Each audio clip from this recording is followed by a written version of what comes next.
Well, good evening, everybody. Welcome to the Open Tabs podcast. I'm Joe, I'm Billy. and we are here on Monday night, May the 4th, 2026. Billy, do you know what May the 4th is all about? Isn't that the holiday in Mexico and they have a bunch of margaritas and stuff? Nope, Cinco de that's the Cuatro? 5th of May, Cinco de Mayo. The 4th of May Oh, is oh, oh. is all about that beloved, super commercialized now movie franchise that changed the world back in the 70s called Star Wars. And if you probably don't, do you know anything about Star Wars?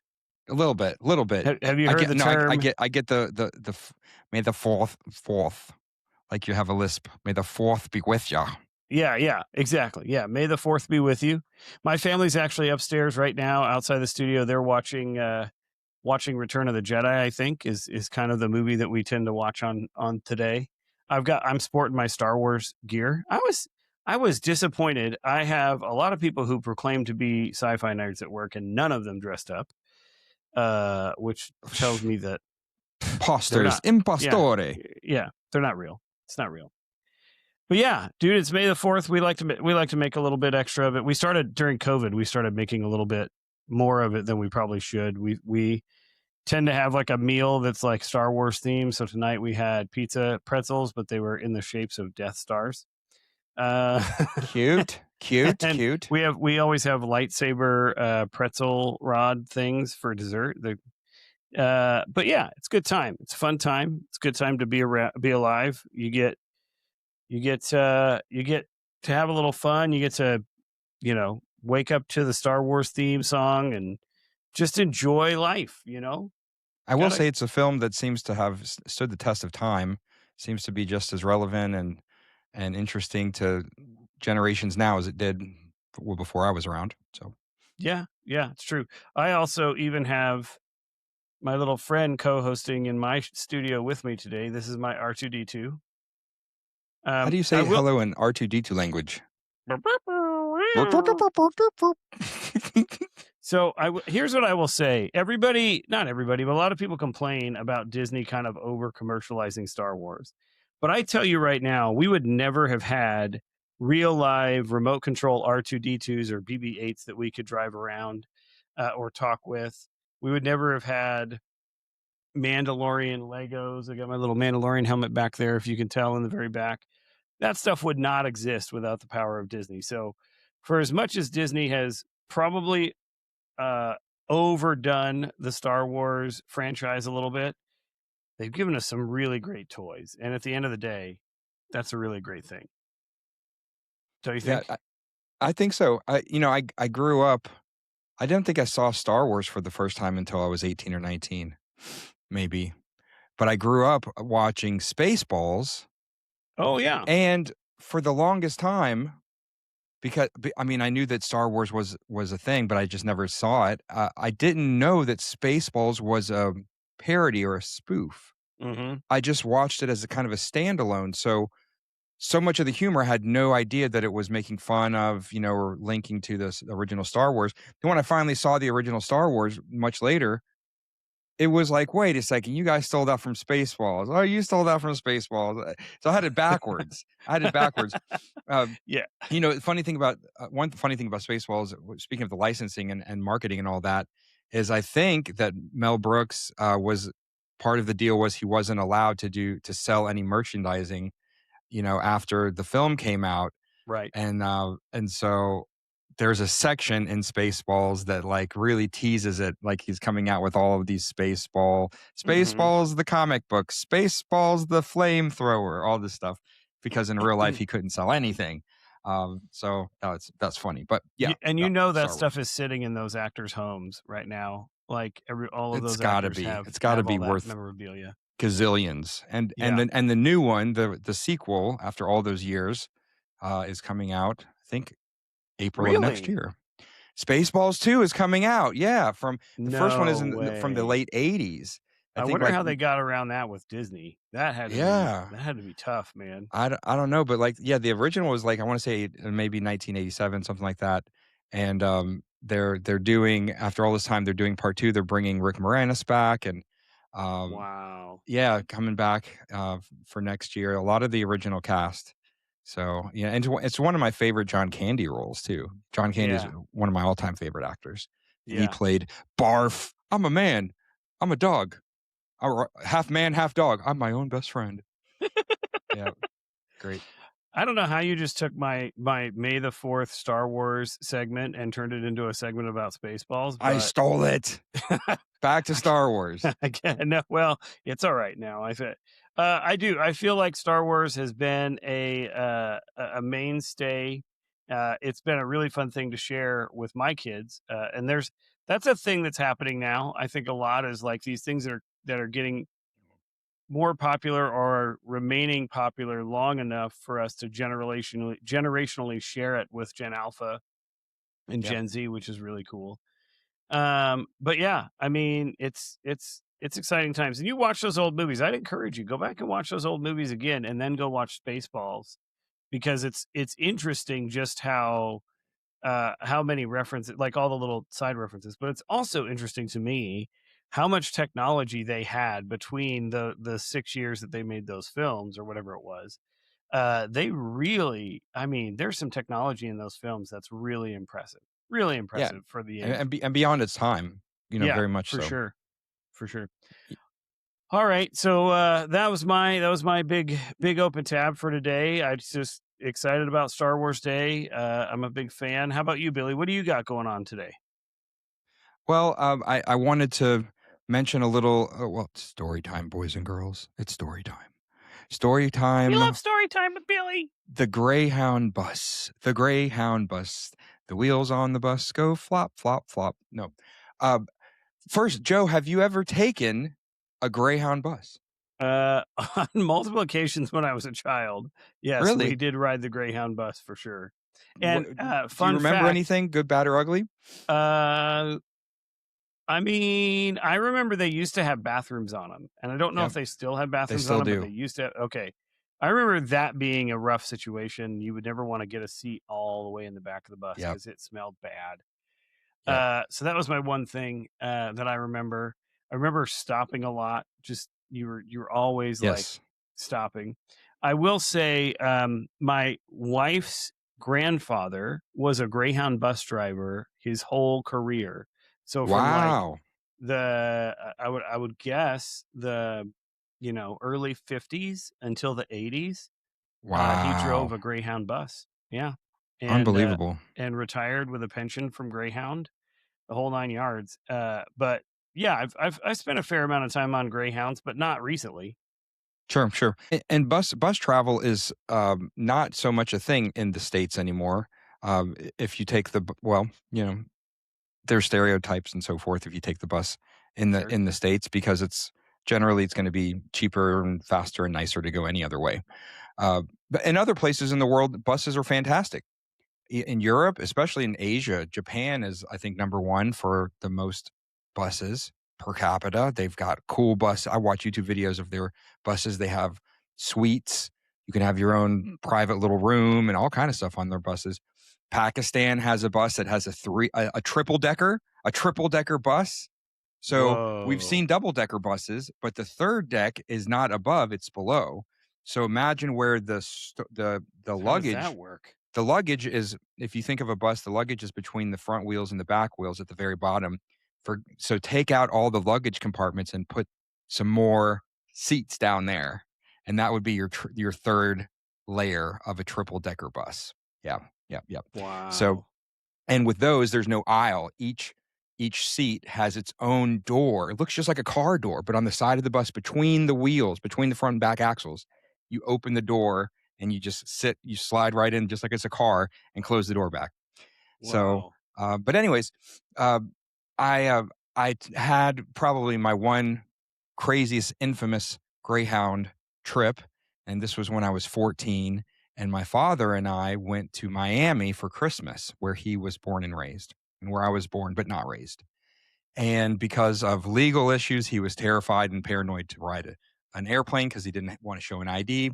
So we ended up taking the Greyhound bus. What could go wrong? Mhm, We mhm. we got on the Greyhound bus in Atlanta on Christmas morning, headed for Miami. Now, if everything was smooth sailing, that's still a rough trip to do on a bus that Yeah, long of a that's distance. a long drive.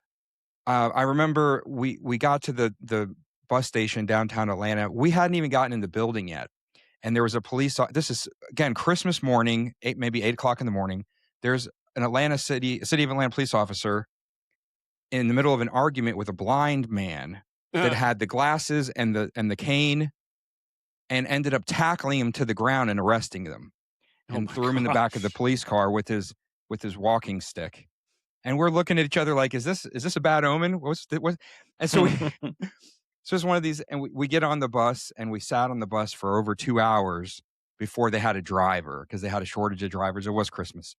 But it ended up start to finish taking us 25 hours to go from Atlanta to Wow. Miami. We had this long layover in Jacksonville where, again, they couldn't find drivers. And we had fun. We just made the best of it. But Greyhound is certainly not my number one choice. Although we used to have one called Megabus, and Megabus doesn't exist anymore. But Megabus, I did take a few different times to New Orleans, to Tampa, to Orlando, and you could get a deal for $5 or $10 if you got it in advance. And they had a double decker bus, and I'd sit at the very front row, up on the top, and so you just have a big windshield, and the motor was in the very back at the bottom, so you couldn't hardly hear it. It was like just floating down the highway, and it had Wi-Fi and power outlets and all this, and reclining seats. It was cool. But all that to say, here's why I came up. My sister lives in Gadsden, Alabama, in the middle of nowhere. Sorry if you're from Alabama. Uh, sorry, not sorry. And so I don't see her very often because it's a long drive and she doesn't have a car. And so to get to Gadsden is like 2.5 hours. If I want to Mhm. go and just see her for the day, it's a 5 hour round trip. If I want to bring her back to visit with me for any amount of time, now we're talking doing that twice. So it's 10 Pick her hours. up and then take her back a few days later. Now we're talking 10 hours minimum. Wow. And so I brought this up to her this past week, just testing the waters. And I said, "Hey, sister, have you ever heard of the Greyhound bus?" And expecting her to say, "Oh, no, no, no, I would never do." She said, "I've always wanted to try the bus." And I said, and I built it up. I said, "It's fantastic. Let's give it a go." And so, just like you're saying, Joe, I remember way back when, if you looked at Greyhound, it would take forever because they're zigzagging through your state, making stop after stop after stop after stop, Right. picking up one person. It's not even a bus station. It's just a crossroad somewhere. And so that's what would take forever. Well, now they have more of these express routes, Mhm. just like Megabus had when I took the Megabus. And so, and I'm still thinking, well, Gadsden, Alabama to Atlanta, they're still going to have zig. No, they have two express routes 7 days a week in both directions. Wow. $45 round trip, worth Wow. every penny.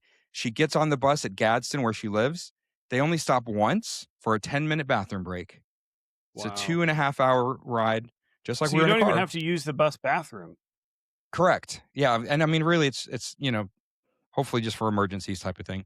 But and so now they have leather seats that recline. Every seat has a power outlet. This is not sponsored. Call us, Greyhound, and free Wi-Fi and all this kind of stuff. Still wouldn't be my first choice, but to save me 10 hours of driving for Mhm. $45, and I just pick her up a few minutes away at the Atlanta bus terminal, and I go and I pick her up, and it's on time and everything. And I said, "Well, how was it?" She said, "It was great. I sat next to a nice lady and we had fun. We exchanged phone numbers, and my phone is Wow. charged and all this stuff." And I said, "Sweet. You come anytime you want. I'll buy your ticket. You come see me."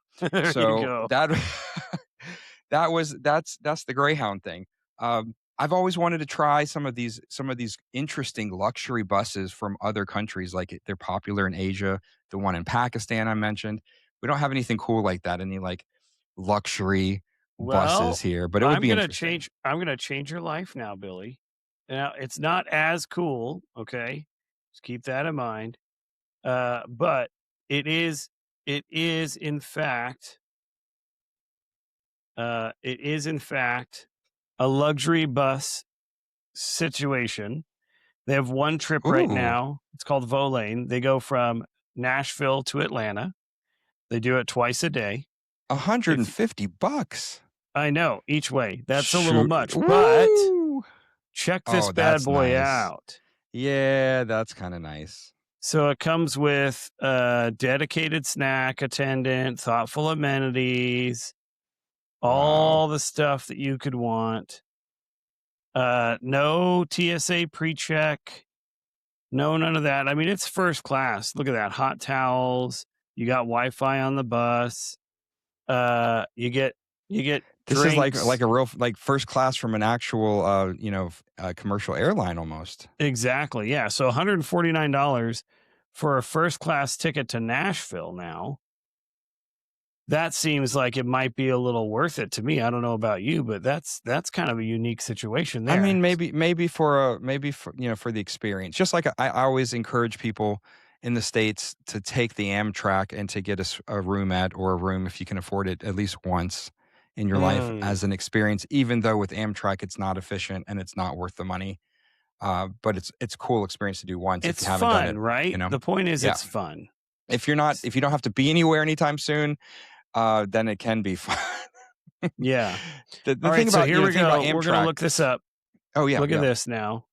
Oh, wow. There's These are not the even that kinds of many seats you seats? have. So not very many seats on there. Mm. It looks like you can have tables. It looks like they've got a restroom, a coat closet, a kitchen on the back there. Is So it still you called a galley like it would be on a boat? I don't know what it's called there. Yeah, I don't know. So then you choose that guy there, you pick your seat there. Oh, and I think what it's saying is like A, B, B, so those face each other, or the I don't know. I don't know. Maybe I'm Oh, I wouldn't confused. wanna point backwards if I'm driving. On a train, fine. Yeah, that could be rough, huh? Yeah. But there you go. You've got an opportunity. Hey, Volane, if anybody knows the folks over at Volane, we'd love to do a special episode. We could Sure, we'll even do one we'll podcast. do a open podcast on the road. Yeah, that'd We'll be do kind it of fun, on the wouldn't it? road, a little tour. There you go. So there's your luxury bus experience. Though I think a train experience with a roomette would be fun too.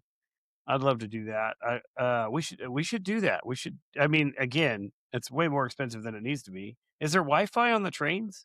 Yeah, yeah. So, and it's been a while since I did it, but, the nice thing about the roomette on Amtrak or the roomette is that it includes your meals. So you can go to Mm, the restaurant car or you can have it brought back to your room, but you go to the restaurant car and the food was the one thing that was very decent in my experience. They have interesting. a menu you choose from like a restaurant, but because space is limited, they have tables of 4 for the most part, and if it's just you or just you and a friend, they seat you with a couple other folks, and they become your friends for the meal because they don't have the space to seat everybody exactly alone or whatnot. They've got to utilize all the Interesting. space.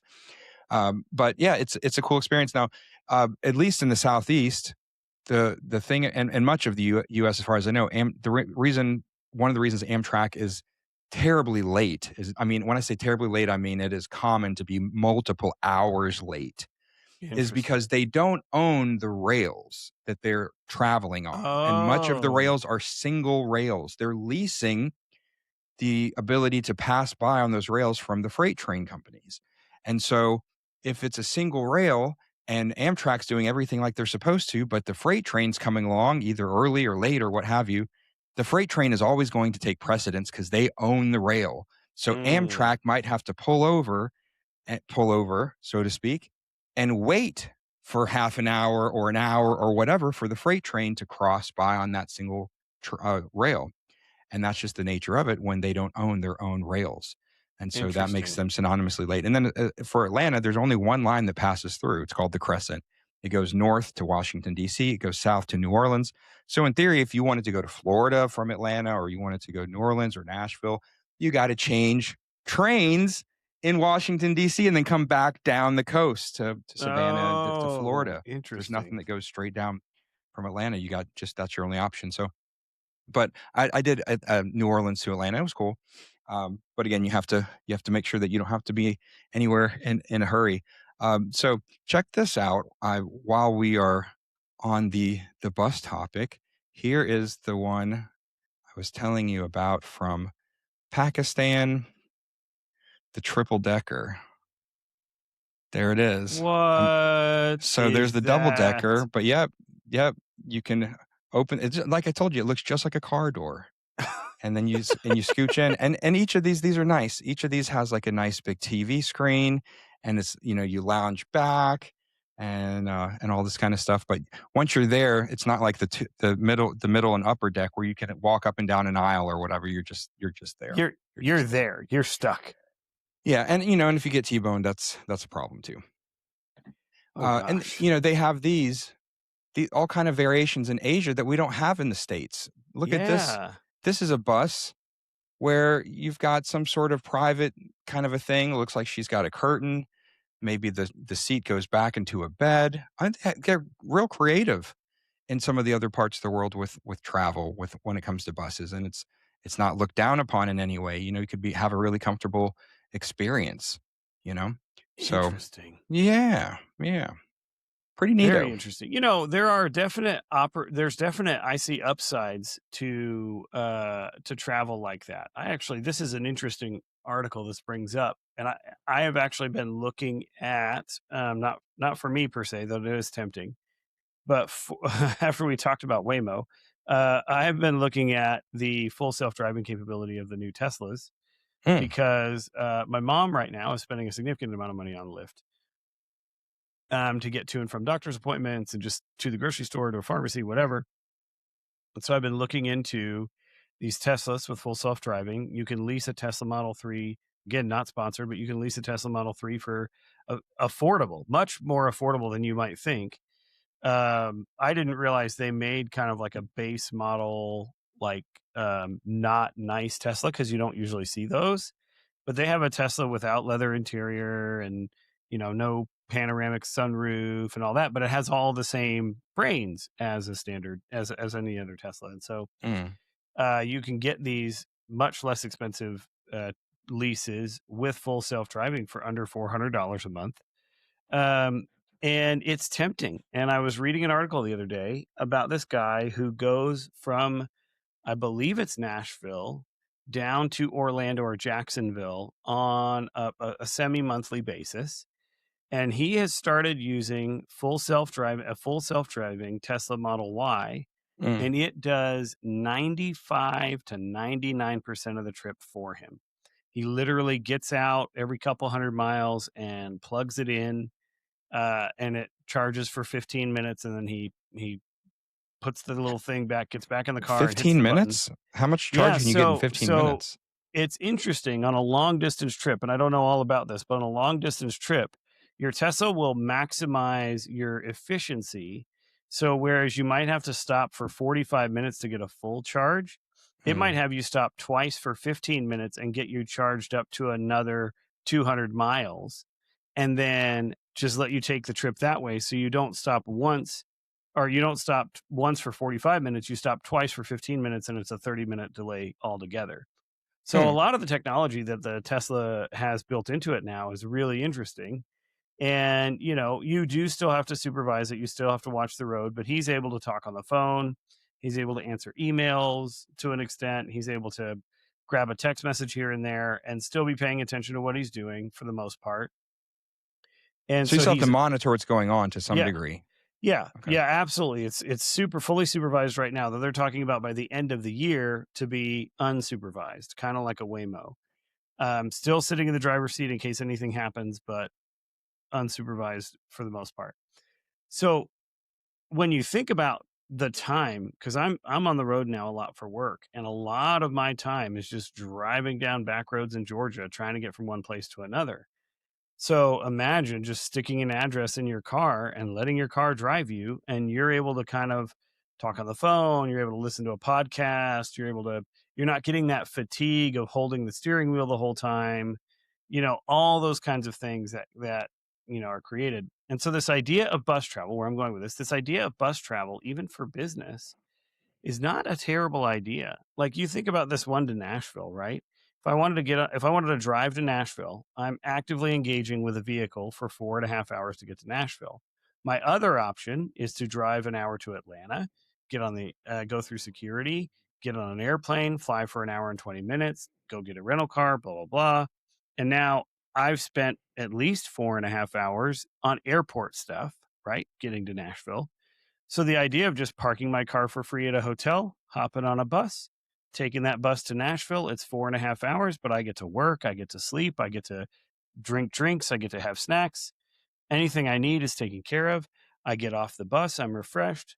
I go grab a rental car and I'm off my day. I'm off on my day with Nashville. So I could see the benefit of us coming back with these ideas of 4 6 hour bus rides because when you really think about it, my often am thinking it's not worth it for me to go to an airport and fly to Savannah, right? Because Savannah's Yeah. 4 hours away, or Nashville, or even 6 hours away to someplace like Panama City, because there's not a real good airport there, and I got to drive an hour to my airport. So for an area like ours in the Atlanta area, I see a lot of benefit in something like that.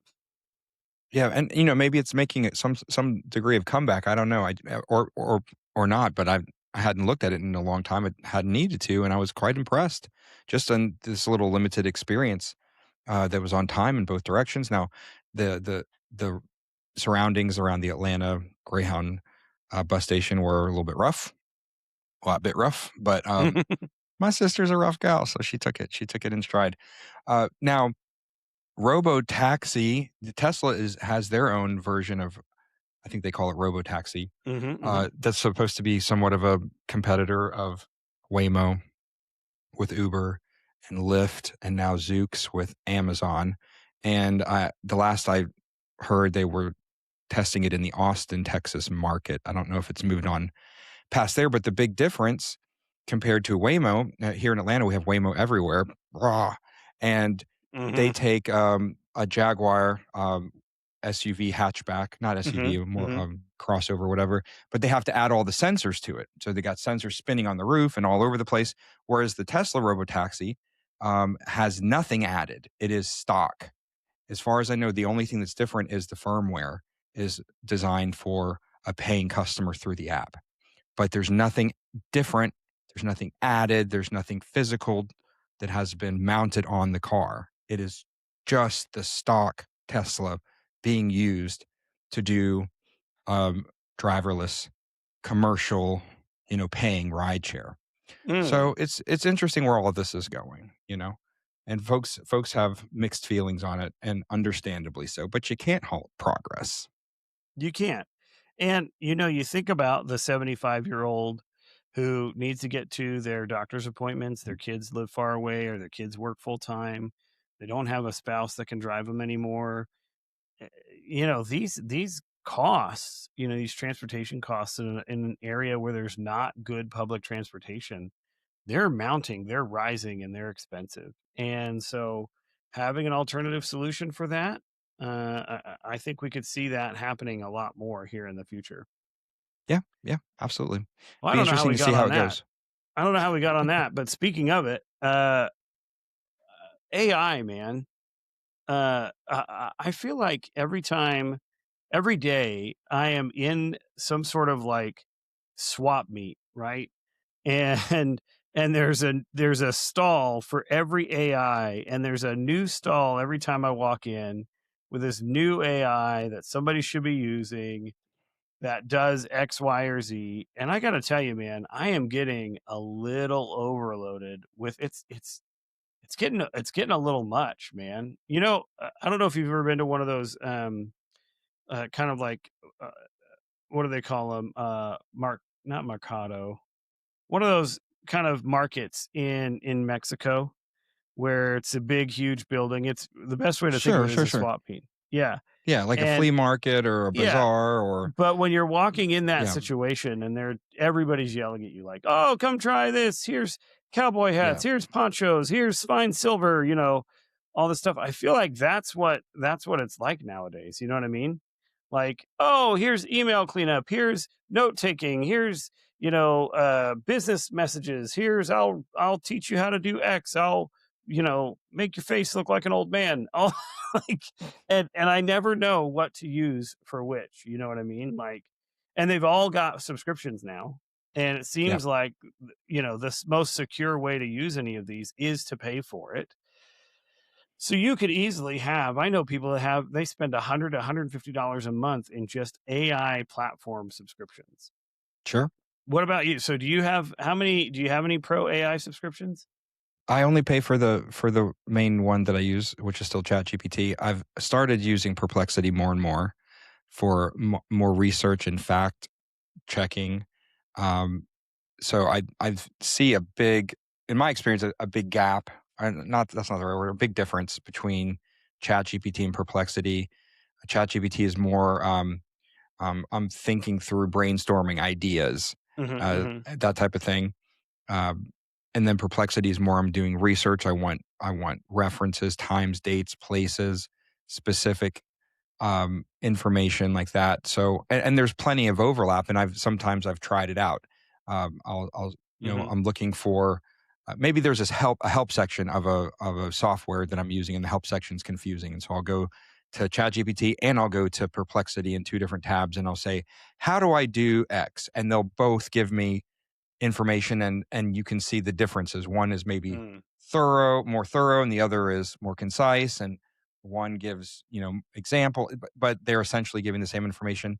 There's other times when it comes to like personal stuff, and I'm thinking I want to talk this out with someone, this idea. And then ChatGPT really shines and says, "Hey, I mhm, remember when you did this 3 months ago, and I remember when we went through that 2 weeks ago." Whereas Perplexity is more factual, like da da da da, steps. mhm, So, mhm. but yeah, still kind of exploring the different types, the different ones out there. I think eventually we're going to land on, you know, kind of the way we landed with Android and Apple are the two main ones, or Amazon and Walmart. Mhm. I think they're going to end up getting condensed down into maybe just two or three competitors, so you can See have more of a one-stop shop. That's my guess. see, I think it could go either way, right? Because now, people have been telling me, "Oh, you got to get a subscription to Claude. They're the best for business." And I'm like, man, I don't know. And then I have Gemini through my company because we're a Google shop, and then I have Chat GPT on my own. Gemini, dude, I did this thing with Gemini today that blew my mind. So I do a lot of routes, and I go, I'll drive, in Conyers and Covington tomorrow. I'll be in Marietta one day. I'll be over in Shamley the next day. So I decided just this morning, I was like, man, I really want to switch my days. I want to do all the stuff that I'm supposed to do in Chambly on Thursday. I want to do that on Mm. Wednesday. And all the stuff that I want to do in Marietta on Wednesday, I want to do on Thursday. And so I just popped open Gemini and I was like, hey, can you swap every meeting on my calendar before 5 p.m. For swap everything on Wednesday to Thursday and everything on Thursday to Wednesday?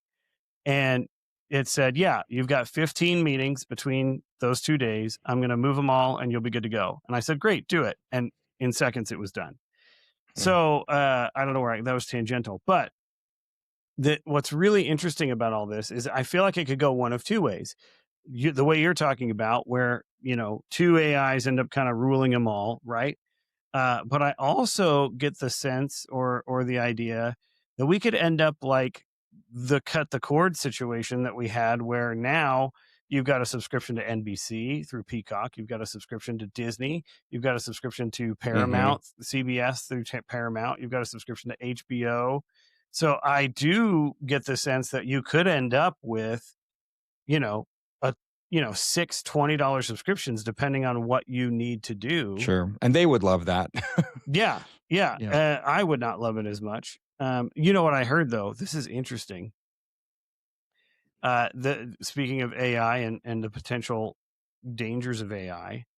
So I don't know very much about this idea of agentic AI, but basically creating these bots that do work for you. Yeah, I was about to bring that up. Yeah. Uh, but I just read an article that one of Claude's AI agents was being deployed on a production. So, for those of you who don't know, Billy knows what this is.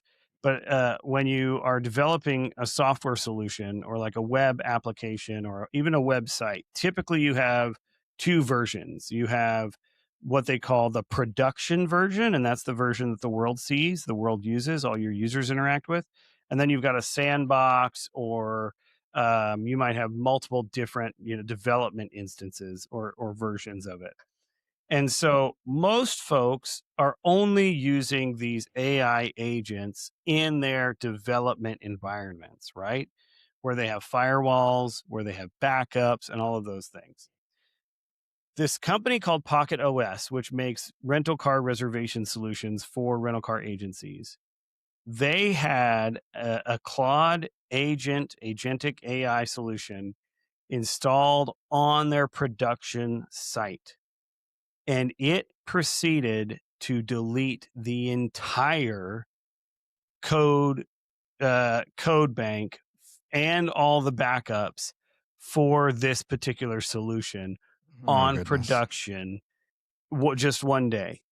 And Mm, when asked about it, it literally said, "Yes, I broke the rules and I deleted everything because it was a mess." Uh, jeez. yeah. So this is, we're getting to the world now where you can set parameters, but we're playing with fire. We're dealing with forces we may not quite understand when we're trying to, in a sense, infuse or imbue humanity into an algorithm or into a program. It's got to make independent decisions, and the second it starts making independent decisions, we start getting some really interesting results that may not be what we thought they would be. Yeah, yeah, and that's the big leap, that maybe the majority, I'm guessing, the majority of us regular old people that are using these different GPTs, we're still in the driver's seat. What do I mean by that? Well, if I ask ChatGPT to write a letter, write an email, give me something to post on social media, whatever it is, I'm still in the driver's seat. I can read it and then I can choose to copy and paste it. Hmm. Or Hmm. I can choose to tweak it further. Or I can choose to say that's not what I'm had in mind and not do anything with it. And so this is the next step where using automation, using these different sort of and they're being developed now as well. Zapier is a popular one where there's automation that will take chat gpt, and so what if I don't want to spend all my time doing copy paste if I can really be confident Right. that the responses are right, then I can get an automation tool to come in and actually do the work, whether that is sending an email, creating another row in a spreadsheet, doing something. I remember now it's years back with Alexa. This was a big thing where it was like with Alexa, it's not just a Google search with your voice; it's more than that. And I started exploring with that when it first came out, and you could do basic automations with Alexa. And so I remember I had something set up just for fun, just being a nerd, where I had a security camera facing the driveway with a motion detector, and as soon as somebody was walking up the driveway to the door, then it would, through Alexa, it would trigger an automation that would flash my light in my office that was just white. It would flash it like red twice and go back to white. And it was like my visual, you know, warning that somebody is walking up the driveway. But the cool thing is that that wasn't a feature that was part of any of these devices. It was something that I was able to create with an automation. So that was the idea. You taking ChatGPT and whatever output, you're taking it a step further and you're automating some sort of work. Well, if are you going to give it the keys to the castle? And Right. if so, what if it deletes everything? Yeah. What if it does something that you don't want it to do? How much do you trust it? How much damage can it be can be done before, and can it be rolled back? And that's kind of, I think, the next big thing that we're looking at. Yeah. Yeah. And I think we have to be really careful. And I think the other thing too that's really key, and a lot of people don't realize this, and it's a big issue for organizations. We have a really strict data sharing policy at the company that I work at, and so everybody's really clear about what you can and cannot do if you're utilizing an AI. You have to get approved. IT has to say, yes, you can use Claude, but in order to use Claude, you have to do X, Y, and Z with the settings. If you're going to ask it any questions about work or any questions about our software, it needs to do X, Y, and Z. And they've actually provided us with a closed looped version of Gemini because we pay for that as a company. And you just have to be really careful, man. Even with ChatGPT, to be honest, I probably overshare more than I should. But because I have the pro version and I have it set to where, hey, there's certain things I don't want shared with the large learning model. There's data I don't want you to store. Uh, I'm pretty comfortable that I'm okay with it. But if you're using those free versions and you're telling it your life story, just know you're sharing your life story with every single Chat GPT user or Claude user on the planet, and it will assimilate that information into its data feed and use that information for other things down the road or even around the corner. What could possibly go wrong?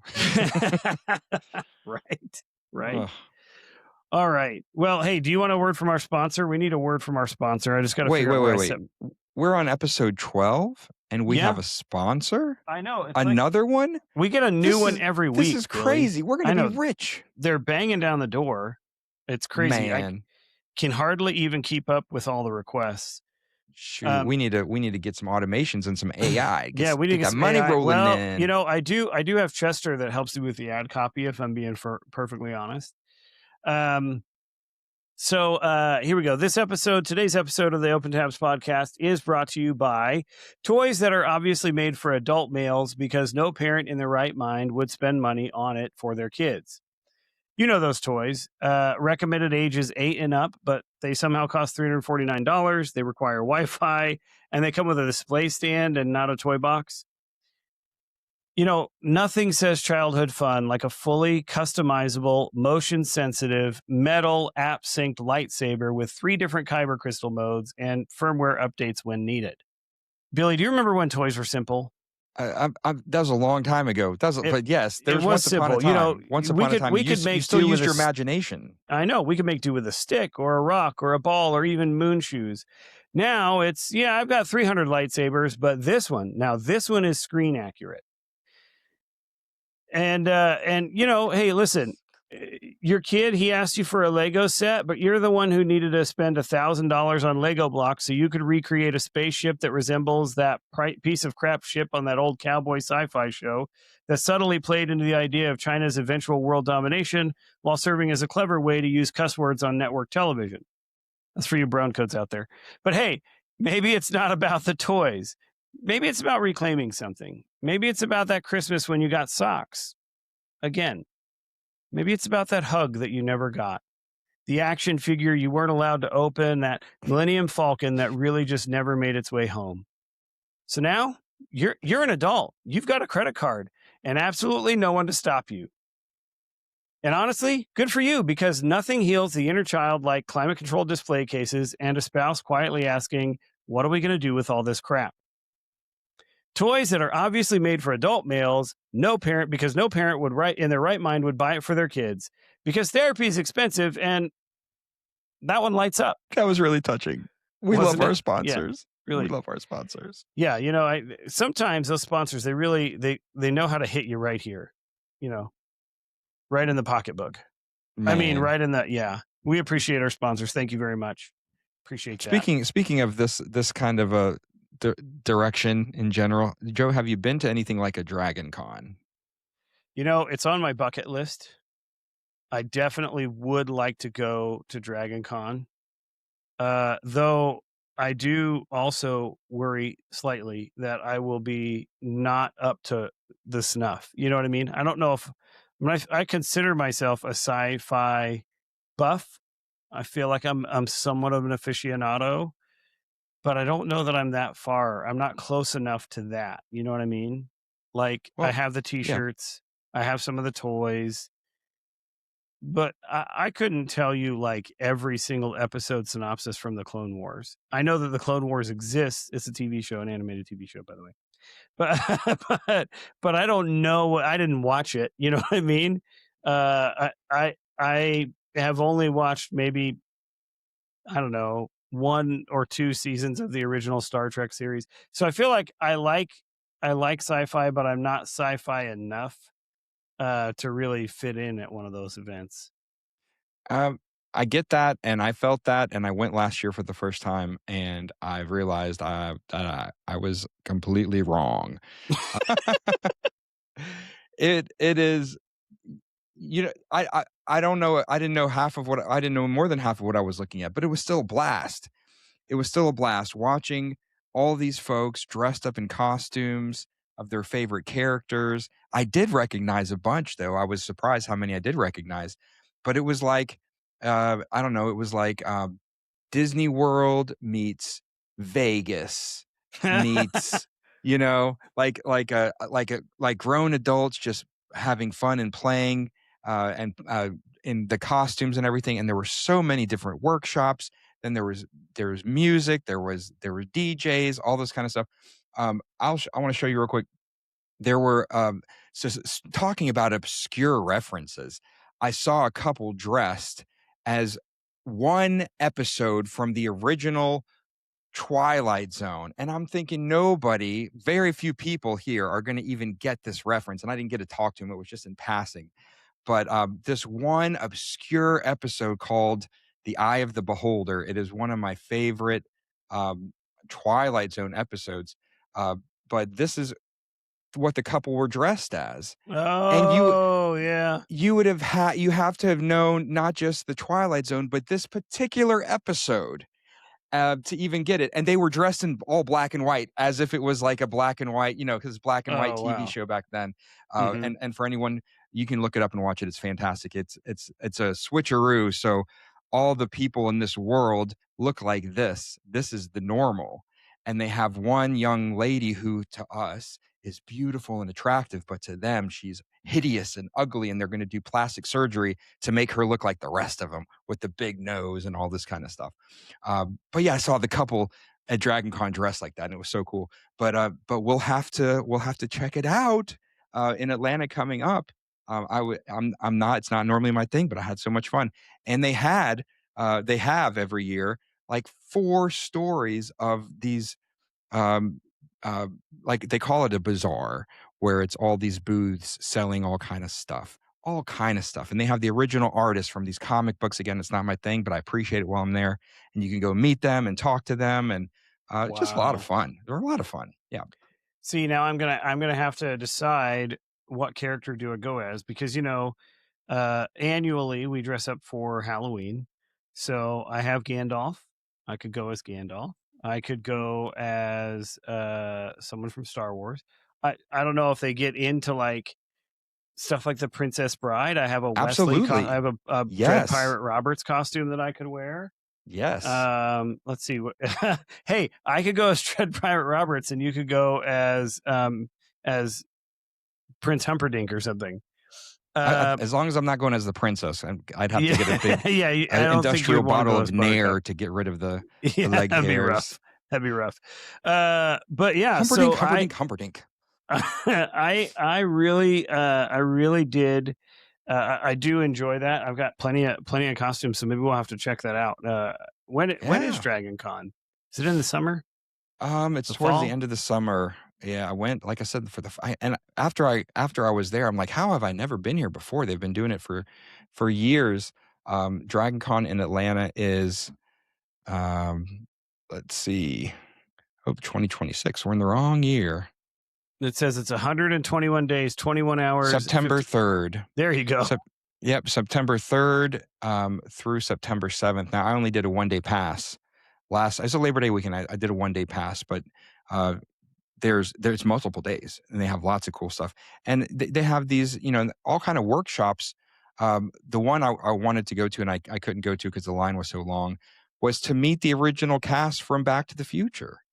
And What? they didn't have everybody, but they had Christopher Lloyd. They had, what's his Oh name that my plays gosh. Biff. I love him. um yeah, a bunch of the guys.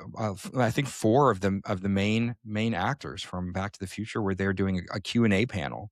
All right, that's it. So all kind of We're doing stuff. Dragon Con, and then we're gonna do a special Dragon Con report for a Yes, podcast. I love that. So, all right, listeners, you just be waiting. We're going to have that Dragon Con report coming to you in September after we attend Dragon Con and get some cool footage from that.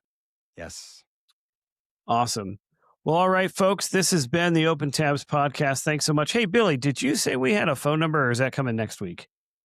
That is coming next week. I'm in the process of getting it approved for a Google Voice phone number, but I had to take a picture of my ID and all that. So we're going to have a phone number, and we will share it with you guys. And then what you can do is call in and leave a voicemail, and then we will perhaps play your voicemail, your message on a future episode, and then react to it. And that hopefully is a step towards eventually having live call-ins. I think Joe and I both have the idea, the vision at some point of almost like an old school FM morning radio show where you could have folks that were, at least when I was a kid growing up, you had people that would call in and talk to the DJs live. And so that would be really cool. Some sort of interaction live, whether it's a chat room or an actual call in. But in the meantime, it's a good first step. So stay tuned for that. We'll have a phone number, and you can call in and leave a message and just say whatever. Or if you have a problem and you need some advice from the learned gentleman, then you we'll make you sign a waiver, Yeah. and then we'll give you the advice. Yeah. Yeah. This does not constitute therapy. Right. And hey, in the meantime, you can always comment. You can comment on our videos. You can like, subscribe, hit the little bell button for alerts on YouTube. Find us anywhere fine podcasts are found: Apple, Amazon, all those places. You're looking for the Open Tabs podcast at Open Tabs PC. You can also find a lot of information about us just right on our YouTube channel. So check us out there. If you go to opentabspc.com, I think it goes right to our YouTube channel now. So hit us up. We'd love to interact. We'd love to learn more, hear more. And we will see you guys next Monday for another wonderful episode of the Open Tabs podcast. Good night, everybody. So long.